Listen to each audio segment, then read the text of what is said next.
Бүгінгі расчетқа келген клиент 25 февраль 1975 жылғы 25 февраль 2028 жылда 53 жастан пенсияға шығады. Бұл кісі дайындықты етіле бастаған, өте дұрыс. 98-ге дейінгі стажы 5 жыл 12 ай жұмыс бар. Дипломы заочный. Балалары 98 жылдан басталғандар, олар балалары мына пенсияға стажға кірмейді. Яғни 50 жаста 5 баламен, бұлар тек қана 5 баламен 50 жастан бастап қана солидарный пенсияны тағайындалды. Бұл кісінің 6 бала, қалған балаларының бәрі базалық пенсияға кіретін болады. Мені тыңдайды екен бұл кісі, сосын тыңдап, январдан бастап 35 мыңнан салып отырған. Сонымен суммада периодын нормаға жеткізіп қойдық, максималды нормаға. 5 жыл 2 ай стажмен КТС 0,258 болады.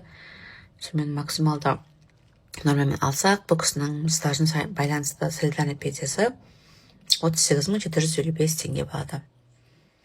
Енді білесіз, солидарный пенсия осы стажға байланысты және вегетный период, яғни сымыды периодқа байланысты. Жаман емес, жақсы. 5 жылдан бастап негізінен нормально.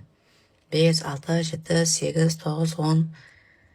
Сондай, уже 10 жыл болса, вообще күшті болады. 38 мыңда жақсы. Адамдар 3 мыңнан, 7 мыңнан, 10 мыңнан шығып жатыр ғой. Документтегі қателіктер айтылды. Бұл кісіде бюджеттің жартысы көрінбей қалған, сосын принято орысша жазылғанда уволены деген қаратпақша жазылған, сосын печаттың жартысы жоқ.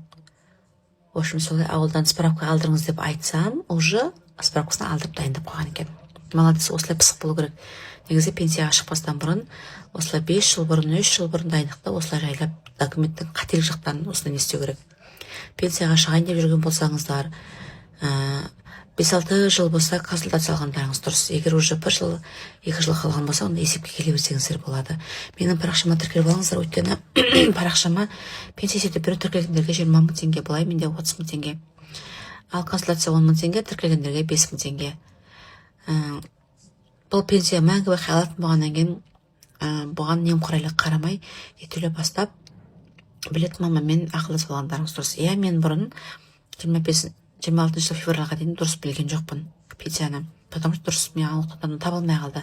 Сонымен білімсіздігіме сеніп, мен пенсияны қайтадан басынан бастап білімді мықты адамнан оқып алдым. Сол үшін смело тапсыра берсеңіздер болады.